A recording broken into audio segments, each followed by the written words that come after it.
নমস্কাৰ বন্ধু বান্ধৱীসকল মই ধনজিত কলিতা পোনপ্ৰথমে আপোনালোক সকলোকে বহুত স্বাগতম জনাইছোঁ আৰু বন্ধুসকল লৈ আহিছোঁ আপোনালোকৰ মাজলৈ আগন্তুক অসম চৰকাৰৰ আসাম ডাইৰেক্ট ৰিক্ৰুটমেণ্টৰ বাবে আমি যিটো মেথছৰ কোৰ্স ষ্টাৰ্ট কৰিছোঁ কেটছ দ্য মেথছ এই কেটছ দ্য মেথছৰ আজি 12 নম্বৰ ক্লাছটো আপোনালোকৰ মাজলৈ লৈ আহিছোঁ আৰু আজিৰ এই ক্লাছত আমি আলোচনা কৰিবলৈ গৈ আছোঁ কেইটামান অতিকে গুৰুত্বপূৰ্ণ প্ৰশ্ন লগতে এটা অতিকে গুৰুত্বপূৰ্ণ কনসেপ্ট যিটো কনসেপ্টৰ নাম হৈছে JSM অৰ্থাৎ জুনিয়ৰ স্যাটিসফ্যাক্টৰি মেথড পাৰ্সেন্টেজৰ ভিতৰত আটাইতকৈ গুৰুত্বপূৰ্ণ এটা কনসেপ্ট হয় এই JSM টো গতিকে আজি আমি এই ক্লাছৰ জৰিয়তে JSM ৰ বিষয়ে খুব সুন্দৰভাৱে আলোচনা কৰিম আপোনালোকে কেৱল সকলোৱে ভিডিওটো সম্পূৰ্ণকৈ শেষলৈকে চাব আৰু বন্ধুসকল ভিডিওটো আৰম্ভ কৰাৰ পূৰ্বে আপোনালোক সকলোকে জনাই ল'ব বিচাৰিছো যে যদি আপোনালোকে যিকোনো ধৰণৰ এডুকেশনাল ইনফৰমেশন মেথছৰ বিভিন্ন ধৰণৰ কোৱেশ্চন এনসাৰ আৰু যদি আপোনালোকে মেথছৰ মক টেষ্ট নাইবা কুইজত অংশগ্ৰহণ কৰিব বিচাৰে তেতিয়া হলে আপোনালোকে মোৰ টেলিগ্ৰাম চেনেলত জয়েন হ'ব পাৰে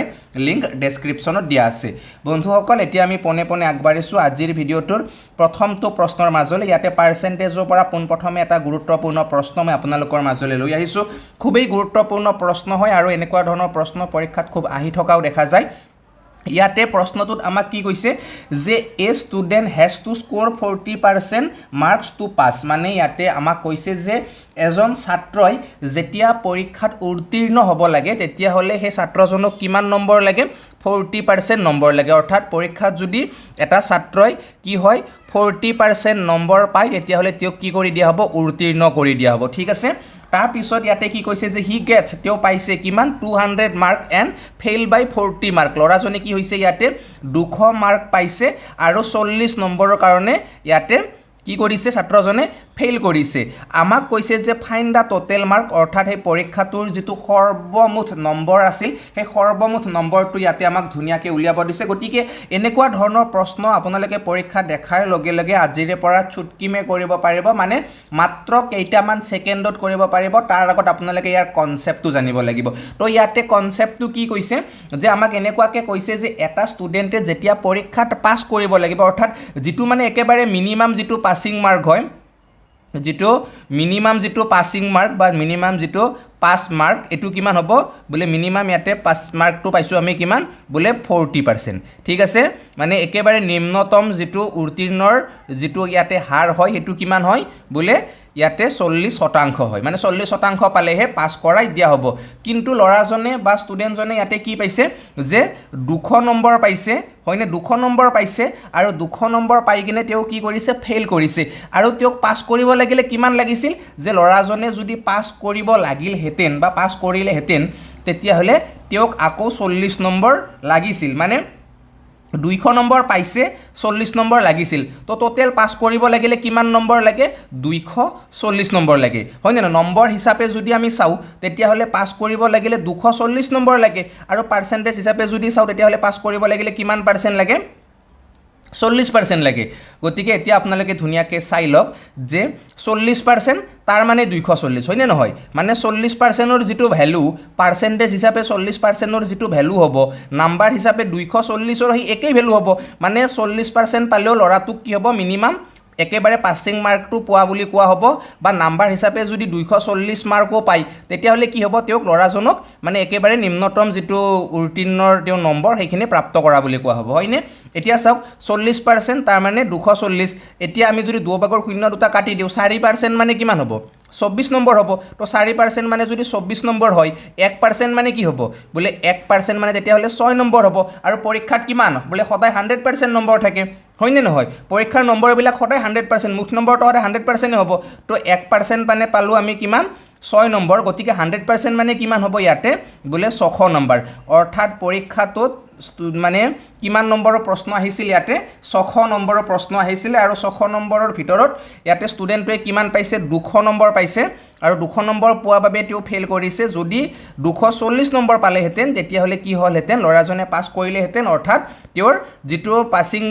মানে পাৰ্সেন্টেজ এটো 40% হল হেতেন ইয়ালৈকে পুৰা ক্লিয়াৰ আপোনালোকৰ তো মই আশা কৰিছো বাৰু আপোনালোকে ধুনিয়াকৈ ক্লিয়াৰ কৰিব পাৰিছে আৰু এই পাৰ্সেন্টেজৰ যিমানসমূহ প্ৰশ্ন বা যিমানসমূহ কনসেপ্ট আটাইসমূহে বহুত বেছি গুৰুত্বপূৰ্ণ হয় আৰু এনেকুৱা ধৰণৰ প্ৰশ্ন আপোনালোকে এতিয়া ধুনিয়াকৈ নিজে কেইটামান হলেও প্ৰেক্টিছ কৰিব মই বহুত বেছি মানে একেই ধৰণৰ উদাহৰণ ল'বলৈ নাযাওঁ কিয়নো আমাৰ হাতত সময়ো বহুত কম আছে আৰু এইখিনি সময়ত আমি গোটেইখিনি কভাৰ কৰিব লাগিব হয়নে অকল এইবাৰ আমি আগবাঢ়িছোঁ আজিৰ ক্লাছৰ অন্যতম এটা বিশেষ কনচেপ্ট বুলি ক'ব লাগিব JSM এই JSM কি হয় বা JSM কেনেকুৱা ধৰণৰ বস্তু কেনেকুৱা ধৰণে আমি JSMৰ কামসমূহ কৰিব পাৰিম সকলোসমূহ কনচেপ্টে এতিয়া আমি ধুনীয়াকৈ শিকিম তো আপোনালোকে ধুনীয়াকৈ প্ৰথমে JSMৰ যিটো ফুল মিনিং সেইটো সকলোৱে লিখি ল'ব JSM মানে কি হয় যে জুনিয়ৰ আপোনালোকে ধুনীয়াকৈ লিখি ল'ব যে জুনিয়ৰ স্যাটিসফ্যাক্টৰি মেথড ঠিক আছে জুনিয়ৰ স্যাটিসফ্যাক্টৰি মেথড ঠিক আছে তো এই যেটো জুনিয়ৰ স্যাটিসফ্যাক্টৰি মেথড এইটো একচুয়ালি কি হয় বা কেনেকুৱা ধৰণে আমি ইয়াৰ কামসমূহ কৰিব পাৰিম সকলোখিনি এতিয়া আমি ধুনীয়াকৈ আলোচনা কৰিম তো আপোনালোকে ধুনীয়াকৈ ইয়াৰ কনসেপ্টটো বুজি ল'ব আৰু ইয়াৰ পিছত আমি এই কনসেপ্টটো ৰিলেটেড ধুনীয়াকৈ কোৱেশ্চন আলোচনা কৰিম ঠিক আছে তো প্ৰথম কথা ইয়াতে আপোনালোকে এটা এক্সাম্পল চাব যে এটা স্কুল আছে মানে এখন ইয়াতে ধুনীয়াকৈ বিদ্যালয় আছে এই বিদ্যালয়খনত কিছুমান ষ্টুডেণ্ট আছে হয়নে এই বিদ্যালয়খনত কি আছে কিছুমান ষ্টুডেণ্ট আছে মানে ইয়াতে ল'ৰা আছে বয়স কিমান আছে ইয়াতে ধৰি লৈছোঁ বয়স আছে 240টা আৰু গাৰ্লছ কিমান আছে ইয়াতে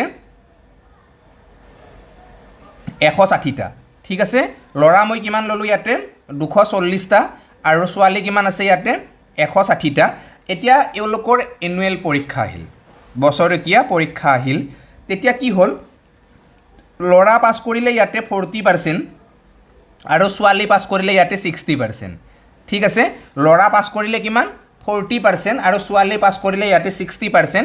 এতিয়া যদি আমাক সোধে যে এজে হ'ল মানে টোটেল ষ্টুডেণ্ট ইয়াতে কিমান হ'ব 240 আৰু 160 মানে টোটেল বিদ্যালয়খনত কিমান ষ্টুডেণ্ট আছে 400 ষ্টুডেণ্ট আছে তো 400ৰ ভিতৰত টোটেল এজে হ'ল স্কুলখনৰ ৰিজাল্ট কিমান মানে কিমান পাৰ্চেণ্ট পাছ কৰিছে আমাক যদি তেনেকৈ কয় যে কিমান পাৰ্চেণ্ট ইয়াতে পাছ কৰিছে 400ৰ ভিতৰত তেতিয়াহ'লে আমি ইয়াতে কি ক'ম তো তেতিয়াহ'লে আমি এতিয়া আপোনালোকে ধুনীয়াকৈ চাব খুব ধুনীয়াকৈ মই বুজাই দিছোঁ ইয়াতে যে প্ৰথমে যদি আমি 240ৰ 40%টো উলিয়াই লওঁ কিমান হ'ব ইয়াতে বোলে 240ৰ যদি আমি 40% উলিয়াওঁ তেতিয়াহ'লে কি হ'ব ইয়াতে যে ধুনীয়াকৈ যদি আমি 0 এটা কাটি লওঁ 24 4 গুণ কিমান হ'ব 24 4 গুণ হ'ব আপোনাৰ কিমান বোলে 96 হয়নে তাৰপিছত আপুনি যদি ইবাগে 160টোৰ যদি 60% উলিয়াই তেতিয়াহ'লে কিমান হ'ব ইয়াতে বোলে 160ৰ যদি আমি 60% উলিয়াওঁ 0ৰ যদি কাটো 16 6 গুণ কিমান বোলে ইবাগেও 96 তো ল'ৰাও কিমান পাছ কৰিছে আপোনাৰ 96টা ছোৱালীও পাছ কৰিছে কিমান আপোনাৰ 96টা তো টোটেল কিমান পাছ কৰিছে ল'ৰা ছোৱালী মিলি টোটেল কিমান পাছ কৰিছে 192টা ঠিক আছে এতিয়া এই 192টা কেইটাৰ ভিতৰত পাছ কৰিছে টোটেল ষ্টুডেণ্ট কিমান আছিলে বোলে টোটেল 400 আছিল 400ৰ ভিতৰত কিমান পাছ কৰিছে ইয়াতে 192টা তো এইটো যদি আমি পাৰ্চেণ্টেজত লৈ যাওঁ 100% আমি পূৰণ দিব লাগিব ইয়াতে তো এতিয়া আপোনালোকে ধুনীয়াকৈ চাওক আমি যদি 0 দুটা কাটি লওঁ 4ৰে 192ক ধুনীয়াকৈ কাটিব পাৰিম ইয়াতে যে 4 গুণ কিমান হ'ব 16 তাৰপিছত 4 8 গুণ কিমান হ'ব 32 মানে 48% কি হৈছে ইয়াতে ষ্টুডেণ্ট এজ এ হ'ল পাছ কৰিছে ওকে কিমান পাছ কৰিছে 48% ষ্টুডেণ্ট ইয়াতে এজ এ হ'ল পাছ কৰিছে আৰু এইখিনি কি হয় বেছিক মেথড হয় বেছিক মতে আমি এইখিনি এনেকৈ কৰিব পাৰোঁ কিন্তু এই যিটো JSM ঠিক আছে এই যেটো জুনিয়ৰ স্যাটিসফ্যাক্টৰি মেথড আমি এবাৰ যদি এই বস্তুটোৱে JSMৰ দ্বাৰা কৰিব যাওঁ তেতিয়াহ'লে আমি কেনেকৈ কৰিম তো ফাৰ্স্ট অফ অল ইয়াতে আপোনালোকে বয়স কিমান আছে বা গাৰ্লছ কিমান আছে আপোনালোকে জানিব লাগিব তো ইয়াতে কিমান আছে ল'ৰা 240 আৰু ছোৱালী 160 তো একদম প্ৰথমে আপোনালোকে এটা ইয়াতে কাম কৰিব লাগিব যেটো কাম হৈছে ল'ৰা আৰু ছোৱালীৰ সংখ্যা নহয় আপোনালোকে অনুপাত উলিয়াব লাগিব তো অনুপাত উলিয়ালে কি হ'ব আপোনালোকে ধুনীয়াকৈ দুভাগৰ 0 দুটা সৰু কৰিব পাৰে তো 24 আৰু 16 হৈ গ'ল আৰু সৰুক কৰিব পাৰে আপোনালোকে 8ৰে 3 বাৰ যাব 8ৰে 2 বাৰ যাব তো 3 অনুপাতে কি হৈ গ'ল 2 হৈ গ'ল ইয়ালৈকে ক্লিয়াৰ ন আপোনালোক ল'ৰা কিমান পালো ল'ৰা পালো আমি 3 অনুপাত আৰু ছোৱালী আমি কিমান পালো 2 অনুপাত ওকে ইয়ালৈকে পুৰা আপোনালোকৰ ক্লিয়াৰ ন এতিয়া আপোনালোকে চাব যে ল'ৰা কিমান পাছ কৰিছিল বোলে ল'ৰা পাছ কৰিছিল আমাৰ 40% আৰু ছোৱালী কিমান পাছ কৰিছিল ইয়াতে 60% ওকে তো ইহত দুটাৰ এতিয়া সৰু কোনটো মানে জুনিয়ৰ কোনটো বোলে 40 টো জুনিয়ৰ তো এতিয়া এই জুনিয়ৰটোতকে সিনিয়ৰটো কিমান ডাঙৰ বোলে 40%তকে 60% টো কিমান ডাঙৰ বোলে 20 ডাঙৰ এতিয়া এটুতকে কিমান ডাঙৰ পালো আমি 20 ডাঙৰ পালো এই 20 টোৰ লগত আপোনালোকে কি কৰিব লাগিব ইয়াৰ যেটো ৰেশিও এই ৰেশিওটো আপোনালোকে পূৰণ কৰিব লাগিব 20 দুই গুণ কিমান বোলে 20 দুই গুণ পালো ইয়াতে আমি 40 ঠিক আছে কেনেকৈ পালো 40 টো যে সৰু অনুপাততকে ডাঙৰ অনুপাতটো 20 ডাঙৰ আৰু 20ৰ লগত আমি কি কৰিব লাগে ডাঙৰ অনুপাতৰ যেটো মানে ডাঙৰ পাৰ্চেণ্টেজটোৰ যিটো অনুপাত আছে সেইটো আমি ধুনীয়াকৈ ইয়াতে পূৰণ কৰিব লাগে অৰ্থাৎ আমি কি পালোঁ ইয়াতে 20 2 গুণ পালোঁ 40 এতিয়া 40টো কি কৰিব লাগে জানেনে আপোনালোকে ধুনীয়াকৈ মনত ৰাখিব এইখিনি অনুপাত দুটাৰ যোগফলেৰে হৰণ কৰিব লাগিব অৰ্থাৎ অনুপাত দুটাৰ যোগফলটো কিমান হ'ব 5 হ'ব এতিয়া 5 এৰে 40 কিমান বাৰ যাব 8 বাৰ যাব এতিয়া এই 8টো আমি কি পালোঁ ইয়াৰে এটা ৰিলেটিভ আমি পাৰ্চেণ্টেজ পাই গ'লো আৰু সৰু পাৰ্চেণ্টেজটো কি আছিল 40 আছিল তো সৰুটোৰ লগত আমি কি কৰিব লাগিব এতিয়া এই 8টো ধুনীয়াকৈ যোগ দিব লাগিব আৰু 40 8 আমাৰ কিমান পাই গ'লো 48% পাই গ'লো আমি এজে হ'ল মানে 5% ঠিক আছে মানে ইয়াতে যিকেইটা ল'ৰা ছোৱালী কথা কৈছিলে আমাক 240টা ল'ৰা 160টা ছোৱালী আৰু ইহঁতৰ যদি 40% ইয়াতে ল'ৰা পাছ কৰে 60% যদি ছোৱালী পাছ কৰে তেতিয়াহ'লে এজে হ'ল কিমান পাছ কৰিব 48% পাছ কৰিব ইয়ালৈকে পুৰা 100% আপোনালোকৰ ক্লিয়াৰ তো এতিয়া আমি এই জেএছএম ৰিলেটেড কেইটামান প্ৰশ্ন আলোচনা কৰিম ধুনীয়াকৈ আপোনালোকে সকলোৱে চাব তো ইয়াতে বাৰু মই এটা প্ৰশ্ন লিখি ৰাখিছোঁ এইটো ধুনীয়াকৈ আপোনালোকে চাই ল'বচোন সকলোৱে খুব সুন্দৰ হয় বাৰু প্ৰশ্নটো এই প্ৰশ্নটোত ইয়াতে কি কৈছে যে ইন দ্য ADR exam অৰ্থাৎ Assam direct recruitment exam there are total 100 question where 40 maths question and other are GK and English ঠিক আছে মানে ইয়াতে আমাক কৈছে যে এটা এইটো কি আছিলে অসমৰ ডাইৰেক্ট ৰিকুৱাৰমেণ্ট পৰীক্ষাত কি আহিছিলে 100টা প্ৰশ্ন আহিছিলে য'ত 40টা গণিতৰ প্ৰশ্ন আছিলে আৰু বাকি কেইটা জিকে আৰু ইংৰাজীৰ প্ৰশ্ন আছিলে ওকে তাৰ পিছত ইয়াতে কি কৈছে যে a student এনসাৰ্ড 70% maths and 60% others অৰ্থাৎ এটা ষ্টুডেন্টে কি কৰিছে ইয়াতে 70% mathsৰ কোৱেশ্চন কৰিছে আৰু 60% কি কৰিছে বাকি আদাৰ্স খিনি মানে জিকে আৰু ইংলিশ মিলি কিমান কৰিছে 60% কৰিছে তো ইয়াতে আমাক কৈছে যে what percent of question he has answered মানে এই ষ্টুডেন্টৱে এজ এ হোল কোৱেশ্চন পেপাৰখনৰ কিমান পাৰ্সেন্ট আমাৰ কোৱেশ্চন কৰিছে সেইটো সুধিছে ঠিক আছে তো প্ৰথম কথা ইয়াতে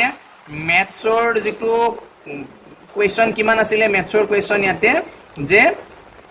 ম্যাথছৰ কোৱেশ্চন আছিল 40টা আৰু আদাৰৰ কিমান কোৱেশ্চন আছিল মানে জিকে আৰু ইংলিশ মিলি 60টা থাকিব তেতিয়া হলে হয়নে নহয় তো এতিয়া প্ৰথমতে যদি আমি ইহত দুটা ৰেশিওটো উলিয়াই লও তেতিয়া হলে কি হ'ব 20 2 গুণ 40 20 3 গুণ 60 ওকে আমি ৰেশিও দুটা একেলগে বনাই ললো ম্যাথছ কিমান কৰিছে বুলে ম্যাথছ কৰিছে ইয়াতে 70% আৰু বাকিখিনি কিমান কৰিছে বুলে 60% এতিয়া চাও সৰু পাৰ্সেন্ট কোনটো বুলে সৰু পাৰ্সেন্ট হৈছে ইয়াতে আমাৰ 60% টো হয়নে নহয় তো 60 কে 70 টো কিমান ডাঙৰ বুলে 60 কে 70 টো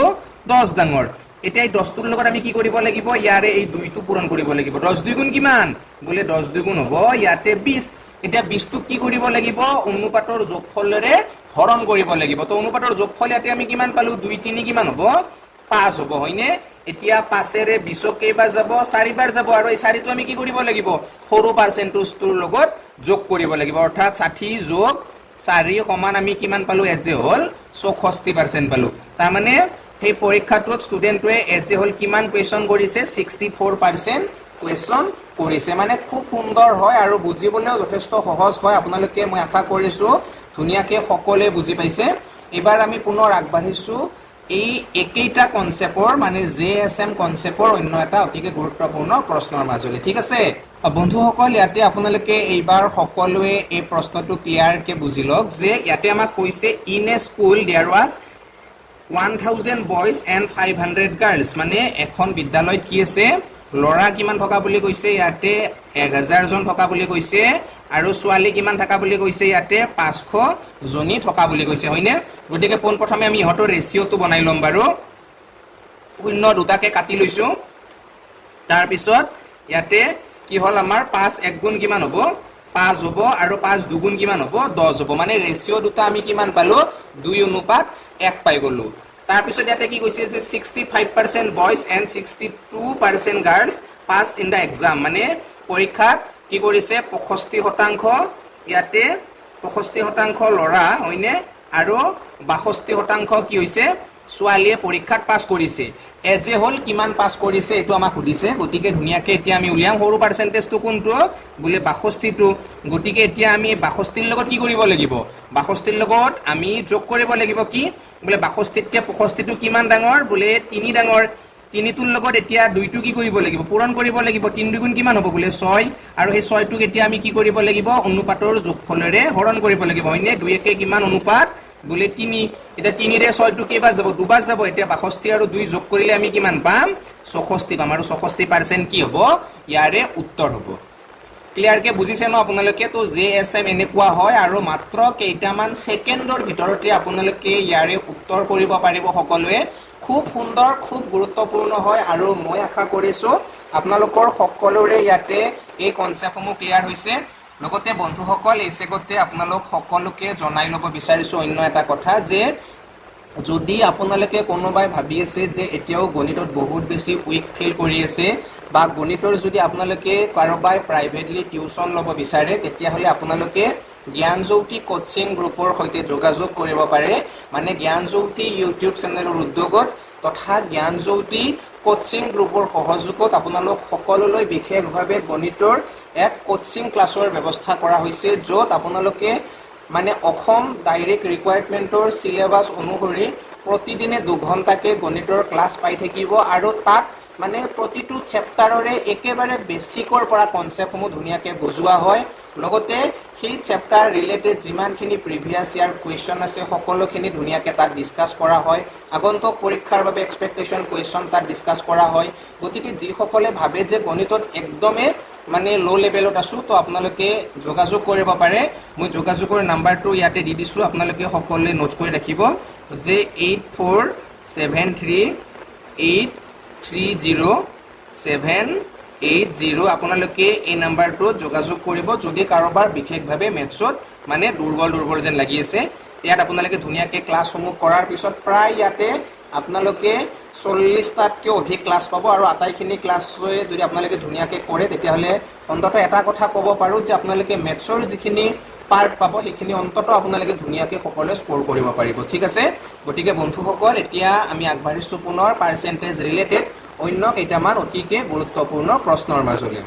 বন্ধুসকল এইবাৰ আগবাঢ়িছো আমি এই কনসেপ্টৰ মাজলৈ মানে এটো পপুলেশন কনসেপ্ট হয় আৰু পপুলেশন কনসেপ্টৰ পৰা ডাইৰেক্টলি মই এটা প্ৰশ্ন লৈ আহিছো খুব সুন্দৰ প্ৰশ্ন আৰু বহুত বেছি গুৰুত্বপূৰ্ণ হয় এনেকুৱা ধৰণৰ প্ৰশ্নসমূহ ইয়াতে আমাক কৈছে the population of a village is 13200 if it increase at the rate of 5% per annum then find the population of the village after 2 years মানে ইয়াতে কৈছে যে বৰ্তমান এখন গাঁৱৰ যিটো জনসংখ্যা হেতু কিমান হয় 13200 হয় আৰু প্ৰতি বছৰে যদি 5% জনসংখ্যা বৃদ্ধি হয় তেতিয়া হলে ইয়াতে কি হ'ব 2 বছৰ পিছৰ জনসংখ্যা কিমান হ'ব আমাক এটো দিছে গতিকে প্ৰথম কথা যে ইয়াতে এটা বস্তুৰ ভিতৰত দুইবাৰ পাৰ্চেন্টেজ মানে এই 13200 টোৱে মেইন ডাটা তো এইটোৰ পৰা এবাৰ পাৰ্চেন্টেজ ওলাব 5% প্ৰথম বছৰত আকৌ সেই 5% ৰ পৰা আৰু 5% আমি উলিয়াব লাগিব পিছত হয় নে নহয় তো অৰ্থাৎ এটা বস্তুৰ পৰাই কি হ'ব ইয়াতে দুটা পাৰ্চেন্টেজ ওলাব অৰ্থাৎ আমি যে এটা কনসেপ্ট পাইছিলো এটা বস্তুত বহুবাৰ মানে পাৰ্চেন্টেজ ওলালে সাকসেসিভ পাৰ্চেন্ট বুলি কও মানে হোলসেলে বস্তু এটা 20% লাভ কৰিছে তাৰ পিছত হেতু বস্তু ৰিটেইলাৰে আকৌ 30% লাভ কৰিছে ঠিক এনেকুৱা ধৰণে আছিল ন এটা কনসেপ্ট আপোনালোকৰ মনত আছে নে নিশ্চয়কৈ সকলোৰে আছে এনে তো এই সাকসেসিভ পাৰ্চেন্টেজটো আমি ইয়াতে লগাই দিম এতিয়া আপোনালোকে হয়তো এনেকুৱাকে কৰিব পাৰে কাৰোবাই যে 13200 ৰ প্ৰথমতে আপোনালোকে কি কৰিলে ইয়াতে 5% টো উলিয়ালে তো ইয়াতে কিমান পাব আপোনালোকে বলে 5 2 10 0 5 3 15 1 16 6 5 1 5 1 660 তাৰ পিছত ইয়াতে 13000 কিমান হ'ব আপোনাৰ 13200 গতিকে আপুনি টোটাল কিমান পাব বলে ইয়াতে ধুনিয়াকে পালে আপুনি কিমান বলে 13860 পালে ন 13860 ৰ পৰা আকৌ যদি আপুনি ইয়াতে 5% উলিয়াই তো তেনেকুৱাকে আপোনালোকে বাৰু কৰিব পাৰিব কিন্তু এনেকুৱাকে কৰিব গলে কি হ'ব আপোনালোকৰ অকমান জটপট লাগিব পাৰে গতিকে আপোনালোকে ধুনিয়াকে সকলোৱে কি কৰক ইয়াতে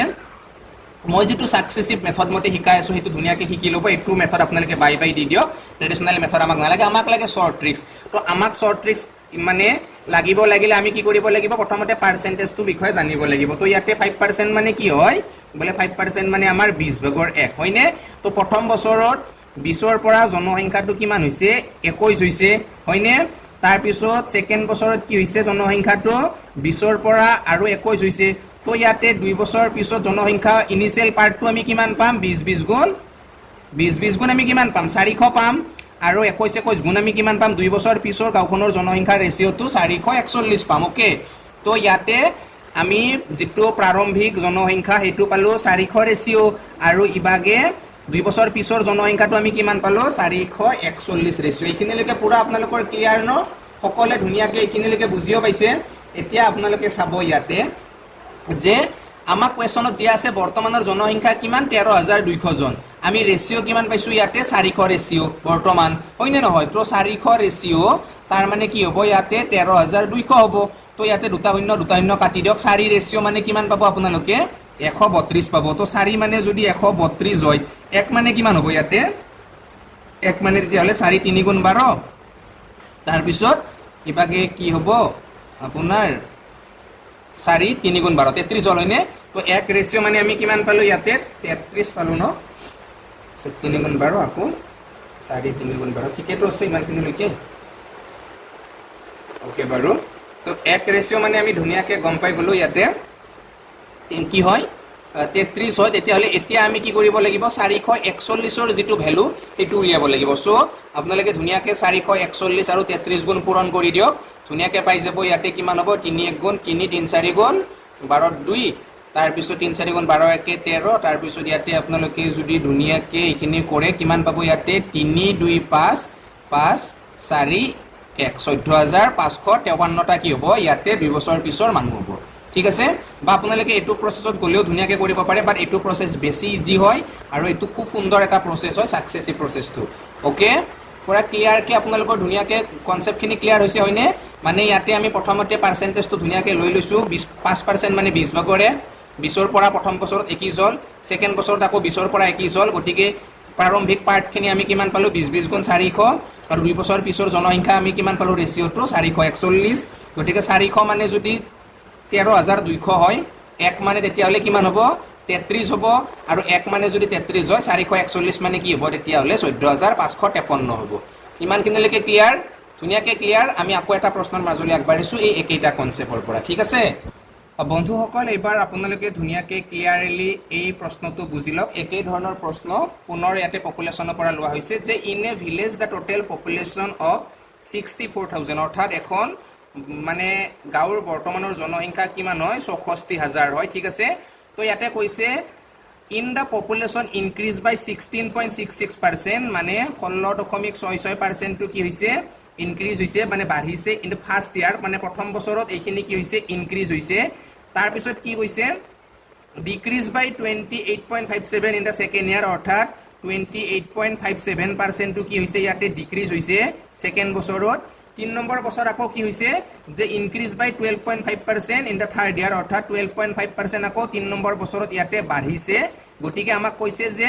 what will be the population of the village after 3 years 3 বছৰ পিছত গাঁওখনৰ জনসংখ্যা কি হ'ব তো 16.66% মানে কি আছিল আমাৰ 6 ভাগৰ 1 28.58% মানে কি আছিল 7 ভাগৰ 2 আৰু 12.5% মানে কি আছিল 8 ভাগৰ 1 মানে প্ৰথমতে গাঁওখনৰ জনসংখ্যা যদি 6 আছিল 1 বাঢ়ি কিনে কি হৈ গ'ল 7 হৈ গ'ল সেকেন্ড টাইম গাঁওখনৰ জনসংখ্যা যদি 7 আছিল 2 কমি কিনে কি হৈ গ'ল 5 হৈ গ'ল থাৰ্ড টাইম গাঁওখনৰ জনসংখ্যা যদি 8 আছিল 1 বাঢ়ি কিনে কি হৈ গ'ল 9 হৈ গ'ল তো এতিয়া 7 আৰু 7 আমি ঠৌকাকে কাটব পাৰো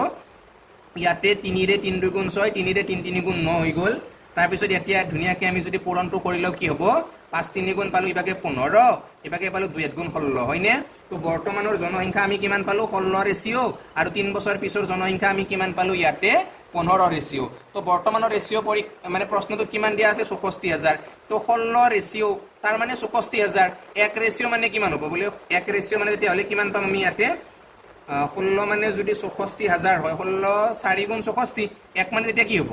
1 মানে তেতিয়া হ'ব আপোনাৰ 4,000 তো 1 মানে যদি 4,000 হয় এটা 15 ৰেচিঅ' মানে কি হ'ব ইয়াতে 15 4 গুণ বলে 60 তো 60,000 কি হ'ব 3 বছৰ পিছৰ সেই গাঁওখনৰ জনসংখ্যা হ'ব গতিকে মই আশা কৰিছো যে আপোনালোকৰ ধুনীয়াকৈ কনসেপ্টসমূহ ক্লিয়াৰ হৈ গৈছে গতিকে বন্ধুসকল আজিৰ ভিডিঅ'টো বহুত বিশেষ দীঘলীয়া নকৰো ইমানখিনি আছিল আজিৰ এই ভিডিঅ'টোত কেনেকুৱা পালে আপোনালোকে চাই সকলোৱে জনাব